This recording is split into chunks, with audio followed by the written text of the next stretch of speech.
Hey guys, what's up and welcome back to the Mama's Review. So today I thought I would talk about what monitor we used with Jacob and how I liked it and how long we actually used it for and if we are still using it. So let's get started.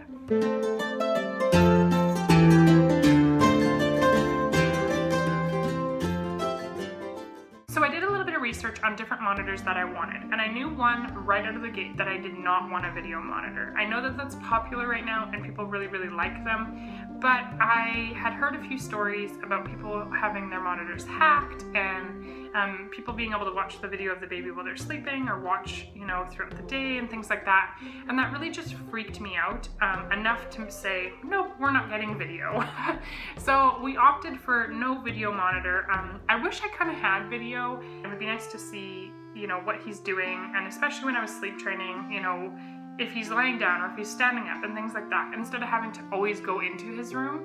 But like I said, the video just scared me, and so we stayed clear of that. So the monitor that we actually ended up going with is the Angelcare monitor. So this is the piece that would sit with you, and this is the piece that sits in the baby's room. So as well as the pad that sits underneath of their mattress. So you need to put down plywood or something underneath of this piece, and then this piece sits flat, and then the mattress sits on top of that, and then this strings across to the monitor that sits in their room. So I'll get into that in a little bit. But that goes underneath. So basically, if you don't know anything about the Angelcare monitor, it helps monitor if the baby stops breathing. I really liked that because SIDS was a huge scare for me. I wanted to make sure that I was totally safe and that he was totally safe and protected, and so this was something for us that was just like, why wouldn't we get that monitor? So we got it as a gift for our baby shower. We had asked for it on our registry and we got it, so that was kind of nice.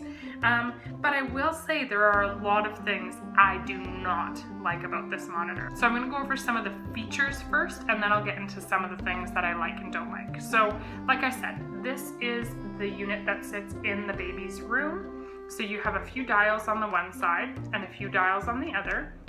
This changes it, and you can see ABC on the side there. This will change it so that you can, have it on a different setting. So this goes ABC on this side as well. And so if you have it on A, you're going to want it on A on this side, B, B, C, C. And so it gives you a few different stations to work with just in case there's static or something on one. So that's what that side's for. And then on this side, and you can read right on the back, it has a few different settings that you can have it on. So you can have it all the way up, and that's sound and movement. So you can hear, all the sounds that they make and all the movements that they make and everything. Then tick off.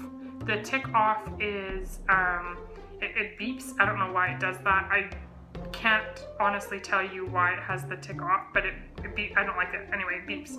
And then sound only. So that takes off the movement portion, so that if the baby moves around or stops breathing or all that sort of stuff, or there's not sensory on the pad anymore, that it's not going to give you that indication. So we always had it on sound and movement so that we could hear him moving, we could hear the sounds he was making, and we would know if something was wrong, because then an alarm would go off if he stopped breathing or was off the sensory pad. And then you also have on the very back of this one that goes into his room a sensitivity bar. So that allows you to turn this and pick your sensitivity from 0 to 5.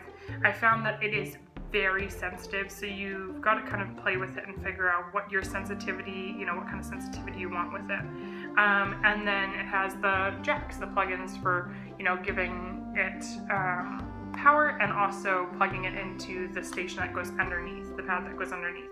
So that's his, and then there's a button here, and that turns on a little night light right here, and sort of illuminates the room. So he used that as a night light for a long time, and it worked really nice for him. Then there's the power button at the very bottom to turn it on or off, and then the lights, and they just blink 1, 2, 3 as it indicates if he's moving or breathing, if the battery's dying, that sort of thing. So that's the monitor that goes in his room, and then the monitor that will go in your room or wherever you are has the same thing. It has the ABC on the side, it has the volume control on this side, so depending on how loud you want it. It has the bar here that shows you, if he's breathing or moving, and if he is talking or anything like that, the bar will move up and increase and decrease if he's making noise. And then of course it's got the jack at the back to be able to plug it in to, you know, work with everything and to have power. It also has a battery compartment on the back of it as well. So those are the two monitors, and then this is the pad that goes underneath. And so basically you put this pad underneath, like I said, on a piece of plywood in the center of your crib. Then you put the mattress over top of this, and then these pieces string across, and they have to be 3 feet, I think, away from where the pad is to connect into the monitor that sits in his room. So that's how that all works. So I hope that makes enough sense. I want to do a tutorial on how to sort of set it up in the room as well, because that was a bit confusing for me. But for now, that's just kind of the basics of what we're looking at. On to the cons. There are a number of things I don't love. Like I said, the sensitivity, it is very sensitive. And we had a few times where it went off, and not only does it beep on the one that's in your room, it beeps on the one that's in his room. And so if he was like a mover in his crib, and so if he would roll up onto the side of his crib right against the bars there, this would go off a lot, and it would be like beep, beep, beep, beep, beep. So he's asleep. It's now woken him up, even though he, you know, was still breathing. He was fine because I could hear him snoring and all that sort of stuff on the monitor. He would wake him up. It would wake us up. It freaked me out in the middle of the night. Went off once, and it's like panic attack.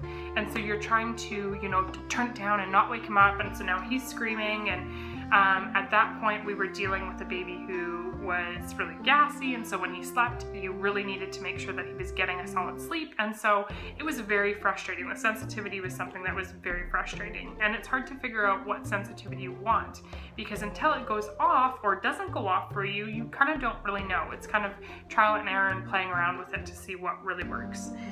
So that's one thing that I didn't love. So the other thing that I didn't love was with the monitor that stays with you. So you can either have it with batteries or you can have it plugged in. If you have it plugged in, this blinks the whole night. It will blink in your face the whole night. That is so annoying to me. The other thing is the batteries only really last one night. So I would have to charge the batteries during the day, so it'd be on during the day, and then unplug it during the night. And that way, if I wanted to have it anywhere else in the house, you know, I had to charge it overnight, which then it beeped when it was done charging.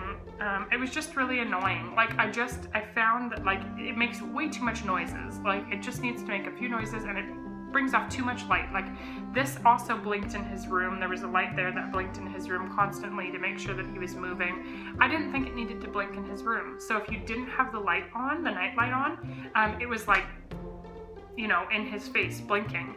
And it's a bright enough light that I thought like that would annoy the crap out of me. So I don't know.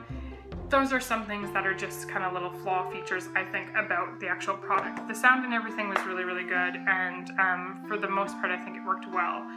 The other thing I will say is with this pad, like I said, you need to cut a piece of plywood and put it underneath.